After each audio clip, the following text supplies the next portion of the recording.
So welcome to my YouTube channel. That's what we call the good life. Now it's mid-summer and we're almost coming into August, and it's all you know, tempting to think that there's nothing you can sow and plant, but there's really lots and lots of options, and I'm going to give you some ideas today which will hopefully help and inspire you to get sowing and to get planting as well. Now, if while you watch this video you enjoy it and you feel you get value out of it, you can do something called buy me a coffee. There's a link up on the screen and there will be one in the description. But if all you do is like, comment and subscribe, I will still be more than grateful. Now let's get going and talk about all these amazing things you can still be sowing. I'll also be giving you some ideas of things that I wouldn't sow as well, from things that I've done in the past that you don't really have time for them to come to fruition.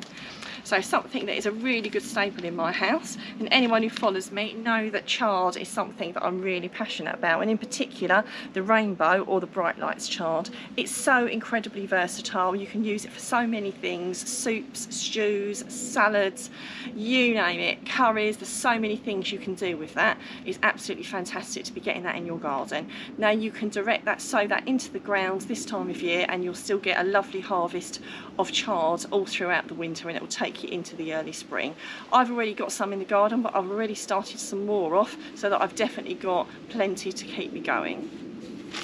So that's the first thing. The second thing is you can plant is the Oriental vegetables. Now Pak Choi is one of those, a really good one to put out this time of year, and you can direct sow that into the ground this time of year as well. So that's another great thing you can be doing. Something I started off just a few weeks ago and you've still got time to do are some lovely juicy carrots. Nothing tastes as good as your own carrots. Now if you're going to start things off this time of year that are carrots, then I would obviously go for the fast growing varieties. Nantes and the Chantenay are perfect for that. I've done the Chantenay ones because they don't get that big anyway, so they haven't got to get that big before you can start harvesting them. So that's a great one. So I've got, like I said, I've just started some off literally just a few weeks ago, and I can't believe how much they've grown already just in the space of a few weeks because it's so incredibly warm. I mean, that is the good thing about this time of year. Stuff does grow really, really quickly, so that's a real benefit. So spring onions, so you can sow that direct into the ground or in tray or in pots and then plant it out. Personally, I always find they never germinate very well direct into the ground, so I do start them off in a little pot and then I do plant them out into my garden. So I've got some started off already, but you can start some more off now if you haven't done so already. Rocket again is something else which, again, if you follow me, I always have rocket in my garden. In particular the wild rocket is really, really good because once you get it in your garden it just self-sows, so you don't have to keep planting it. But if you've not got some already, it's a really lovely thing to have because you can use that in so many different dishes as well. It really adds good flavour, and there's nothing like your own rocket. It's poles apart from anything you can get in a supermarket. So much more flavour. Lettuces, so it's still a good time to start lettuces off. I've got some mixed spicy, some mustard and some corn lettuce there. The salad bowl ones are also quite nice. I haven't got any of those to show you, but that's another really nice variety. I quite like starting the ones off this time of year that don't have hearts, just because they grow just that little bit quicker, and they're often a little bit more hardy than some of the ones that produce the hearts. Also herbs, there's a whole plethora of herbs. I've just got 4 out that are 4 of my favourites. I've got basil, oregano, parsley and coriander. You can pretty much grow them all throughout the year, but obviously when it gets colder, obviously they need to be indoors. But if you start that off now, you should be able to keep that outside. So there's some really, really easy things to grow, and I always use those in a lot of my cooking. So another thing which I'm going to be sowing now, and I'm going to show you how I'm going to sow this, is radish. It's another quick growing vegetable, so really easy, and radishes that you grow yourself pack far more of a punch than anything you can get in any supermarket, so well worth the effort of sowing them. So I'm just going to do that now. So I've prepared the ground. I had a little bit of compost left which I didn't think I was going to use, so I've just used it to improve the soil. So just with just my trowel here, I'll just make a small channel in the ground and I'll pop some radishes in. So just a small channel, doesn't need to be too deep because these seeds are only little. So I'll just do that like so, a bit more there.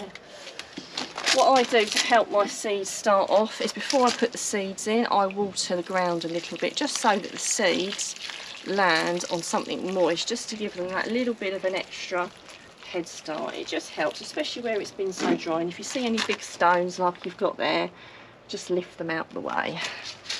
There we go, and just pop these into the ground really simply. Now I'm going to move on to some of the things that you can buy, some plants you can buy and get those into the ground, and I will be planting a few things myself that that I've started off. So just gently sprinkle them into the ground. So I'm not one of these ones that's too fussy about how I sprinkle them in, if I'm honest. I'm sure some people sprinkle them in a lot more evenly than I do, but there you go, they're in. So there we go, and then just gently cover them with compost, like so, like that, very, very quickly, and hopefully these will start germinating in the next few weeks. Like I say, if you've not subscribed already, it's worth it, because then you can see how my things are coming along. Compare it to yours. Be nice to know how you're all doing. And then always when you put seeds in the ground, you water it with a rose on, otherwise you can push the seeds everywhere and they might not be where you planted them, like so. So that's those seeds into the ground. So we've talked about all the things that you can sow yourself now. Now let's move on to the things that you can plant, and there really are quite a lot. I was quite surprised when I went to my local garden centre how much was out there. I'm planting a couple of bits now. I've got some romaine and some cos lettuces, which I'm just popping in the ground. I did start these off myself, but there was actually quite a lot of lettuce actually at the garden centre as well. So if you wanted some lettuce and you didn't want to start it off from seed, there is some available that you can get. Now, when I was at the garden centre, I have something called a cashback card. It really is essential for my everyday spending. It gives me discounts on absolutely everything. You really must get one. I'm going to put a link up on the screen and one in the description. Basically, all you need to do is have one of your essential services with this company, and then they give you a cashback card whereby you get cashback on absolutely everything and enhanced levels of cashback at certain places, including my local garden centre.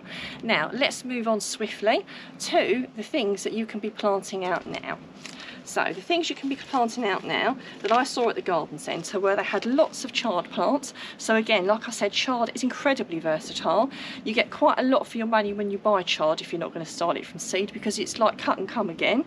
They had spring onions and also overwintering onions at the garden centre as well, which have been started off from seed. They also had various types of cabbages that you could harvest through the winter and into the spring as well. They also had some really lovely kale, so I was really surprised the selection of kale that was there.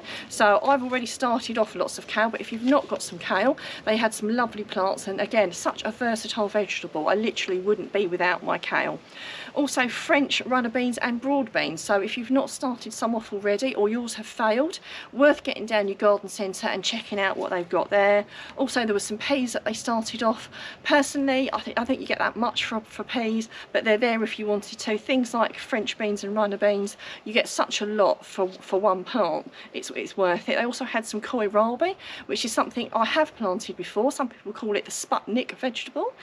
So there was that was available as well. There was also various herbs. There were even some tomato plants, although the tomato plants looked a little bit sad. But again, if yours have failed and they're cheap enough, get them in the ground and get planting and see what they can do. Also strawberries as well. There was lots of lovely strawberries you could plant. You're probably unlikely to get any strawberries off them this year, but you would get them for next year. There was also various berries as well. There was red currants, there was blackberries, there was all sorts of berries there, and you could get those planted ready for next year. And of course, lastly, and not forgetting, those Christmas potatoes. So you can be getting your potato sets ready to start planting in August, so you have some fresh potatoes on Christmas Day. Now, I do hope you've enjoyed this video, and if you'd like to watch another video on how to look after your tomatoes because you're struggling with tomato care, please follow the link on the screen.